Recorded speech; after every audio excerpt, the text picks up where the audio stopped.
Assalamualaikum warahmatullahi wabarakatuh. Ketemu lagi dengan Banjai di Yona Sehat Jiwa. Salam sehat jiwa. Pada kali ini Banjai akan menunjukkan bagaimana sih cara mengajarkan bicara satu topik. Kenapa ini sangat penting? Ya tentu kita ingin pasien itu mempunyai kemampuan mengembangkan ide, gagasan ya, sehingga kalau ketemu orang lain tidak bingung apa yang mau dibicarakan, bagaimana membicarakannya. Nah ini kan sangat penting sekali ya. Belum subscribe silahkan subscribe ya, kan saksikan praktek mengajarkan bicara satu topik kepada pasien isolasi sosial. Selamat siang Mas Bejo. Selamat siang. Masih ingat nama saya? Masih. Siapa? Pak Jalil. Oke, bagus ya Pak Jalil. Hari ini ketemu lagi ya. Seperti janji saya kemarin mau mengajarkan bicara satu topik ya. Nah gimana perasaannya Mas Bejo hari ini? Senang. Senang? Oke, bagus ya. Nah Mas Bejo kemarin kan sempat bilang malu ya, takut salah kalau mau ngomong. Gimana sekarang? Masih ada malunya? Sudah berkurang. Oh, berkurang, bagus ya. Nah, kalau takut salah kalau mau ngomong gimana? Sudah berkurang. Sudah berkurang juga. Oke, bagus ya. Nah, kemarin kan Pak Jalil bilang bahwa tolong ya perkenalannya dilatih. Kemarin kan mau latihan berkenalan ya 3 kali. Dilakukan ya? Dilakukan. Oke, boleh saya pinjam jadwal hariannya? Wah, bagus sekali. Ini sudah dikerjakan ya. Ini dikerjakan yang pagi dan siang sendiri ya, tapi yang sore diingatkan ya, nggak apa-apa lah. Yang penting semakin paham kan cara berkenalan? Ya, oke. Nah, hari ini kita akan latihan bicara satu topik ya, supaya Mas Bejo bisa terbiasa ngobrol atau cerita ya. Nah, waktunya nanti kurang lebih 10 menit ya, tempatnya di sini ya, di sini saja. Sebelum mulai latihan, Mas Bejo mau ke belakang dulu atau mau minum? Biar nggak apa-apa, Pak Jalil tunggu. Tidak? Oh ya, nggak apa-apa ya. Oke. Tapi nanti kalau misalnya kebelet pipis atau mau minum, minta izin nggak apa-apa ya. Nah, oke. Yang pertama Pak Jalil akan jelaskan dulu yang dimaksud bicara satu topik itu apa. Nah, ini latihan berbicara dengan orang lain. Kadang kan orang lain, kita itu kalau ngomong dengan orang lain suka segan, suka takut salah, suka mengeluarkan ide-ide itu kan sulit ya. Nah, ini dengan latihan ini harapannya bisa kita mudah untuk menceritakan sebuah benda ya. Jadi kegiatan menceritakan sebuah benda dan meminta tanggapan orang lain ya. Tujuannya apa? Tujuannya supaya kita bisa mengembangkan kemampuan ide-ide ya, gagasan, atau mengembangkan keberanian untuk menceritakan sesuatu tanpa takut salah, seperti itu. Nah, alatnya apa Mas? Ya tentu orang lain ya. Dan tentu ada alatnya, benda-benda yang bisa kita bicarakan. Misalnya nih Pak Jalil membawa bola 1, dan ini ada barang 1 lagi, kemudian ada 3. Nanti kita latihan ya. Nah, yang pertama kita latihan ini dulu. Pak Jalil dulu nih. Jadi ada teman cerita, Mas Bejo yuk kita cerita ya tentang bola. Ini menurut saya bola ini bulat Mas Bejo, warnanya pink. Kemudian ini enggak terlalu gede bolanya, terus ada lubangnya. Ada lubangnya ini kayaknya buat mengkait begini. Ini sepertinya bola apa? Bowling ya kayaknya nih. Nah, kayaknya ini kalau dijual lagi udah nggak laku lagi nih. Nah, menurut Mas Bejo bagaimana? Apakah yang saya ceritakan itu sudah benar atau ada pendapat lain? Silahkan gitu. Paham nggak? Ya, sekarang coba ini ceritakan ke Pak Jalil seperti yang saya contohkan tadi. Coba. Ini bola Bulat, oke.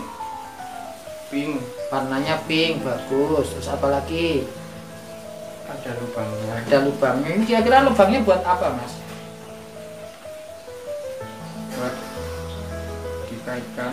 Oh, dikaitkan untuk memegang kali ya Mas ya. Ya, Oke, terus bola apa itu ya? Kok ada lubangnya 3 gitu? ini bola bowling. Oh, bola bowling ya. Heeh. Ya, harganya kira-kira berapa ya Mas ya? 2000. Oh, 2000. Oke, bagus ya. Jadi apa, kalau menceritakan sesuatu ya nggak apa-apa sebisanya ya, tapi semakin lama menceritakan semakin bagus, semakin akan terbiasa dan rasa takut salahnya akan hilang. Oke, nah ini benda kedua, ini saya cerita dulu ya. Ini namanya tip X ya. Tip X ini buat ngoreksi Mas, buat nutupin tulisan yang salah. Itu bentuknya cair, terus mereknya Kenko nih ya. Terus warnanya ini bungkusnya merah, tutupnya putih ya. Ini kemungkinan harganya ya mungkin sekitar 15.000 atau 20.000-an ini mungkin ya. Nah, mungkin Mas Bejo ada pendapat lain terkait ini. Nah, kemudian ini habis pakai nih, kalau udah habis ya dibuang, nggak ada refillnya, nggak ada ininya ini ya. Itu seperti itu menceritakan. Menurut Mas Bejo bagaimana? Nah, nanti oh enggak, itu enggak, warnanya bukan merah, itu hitam, boleh. Atau itu nanti kalau dipakai warnanya jadi putih, nah tulisannya ketutup, oke bagus.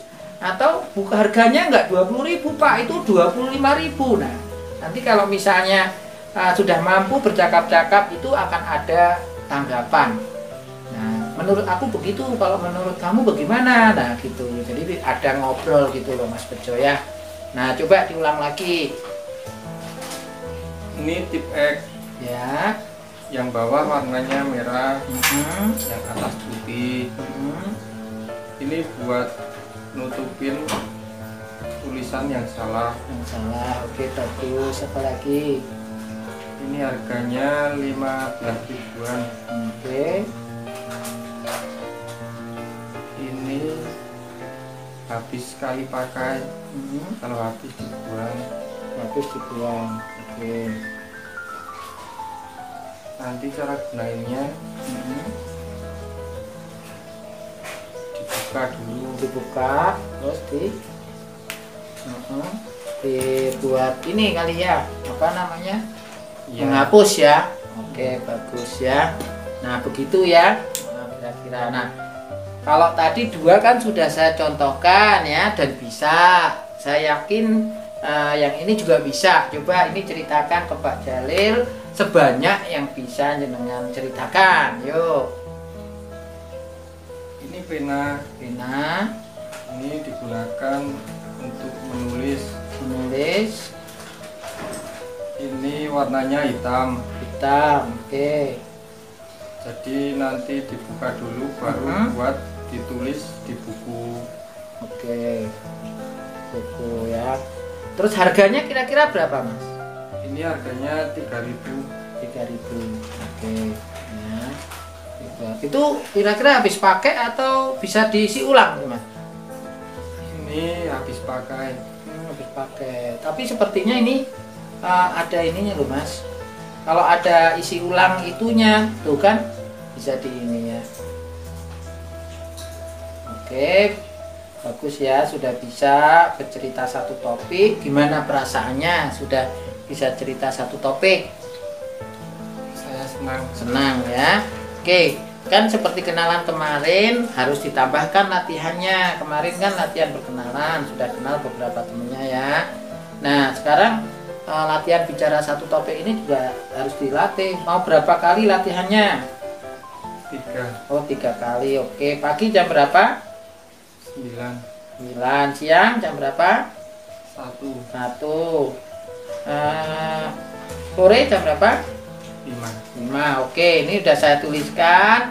Nanti dilakukan kalau seandainya dikerjakan dengan inisiatif sendiri ya, mandiri ya. Kalau diingatkan perawatnya bantuan. Kalau lupa mengerjakan ya tidak dilakukan. Nanti saya bilang perawatnya supaya nanti ikut membantu ngecek ya. Seperti itu ya. Oke, ini dibawa. Jangan sampai hilang. hilang ya. Nah, besok kalau ketemu lagi kita akan lihat lagi. Nah, berikutnya kita akan belajar bicara dalam kelompok, ngobrol ya, ngobrol dalam kelompok. Nanti saya cari teman lagi ya, satu kita ngobrolnya bertiga. Kalau ini kan berdua ya. Nah, supaya apa? Kita belajar nyaman bersama orang lain, tidak hanya belajar bercerita saja tapi nyaman ya.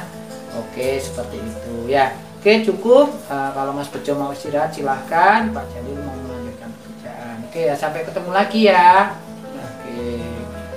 Oke, itu kira-kira praktek mengajarkan cara bicara satu topik.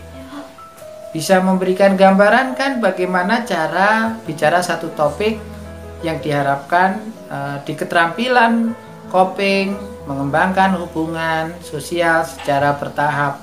Jadi kita mestinya mempraktekkan bagaimana maunya, kemudian pasien itu dilatih supaya dia juga melatih memorinya, melatih keberanian untuk bercerita tanpa rasa takut, tanpa rasa malu, takut disalahkan, itu tidak ada ya. Harapannya seperti itu. Nah, sehingga kalau pasien itu sering diajak bicara satu topik atau dia sering latihan, akhirnya akan terbiasa untuk membicarakan sesuatu dan tidak mengalami retensi memori ya.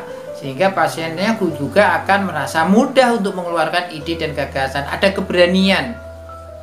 Cuma kan ini baru satu orang ya, jadi ya tentu bisa saja dia nggak nyaman. Maka berikutnya tentu kita akan coba tunjukkan bagaimana sih melatih pasien berbicara dalam kelompok sosial ya. Tentu nggak satu orang tapi lebih dari satu orang, 2 orang, 3 orang ya.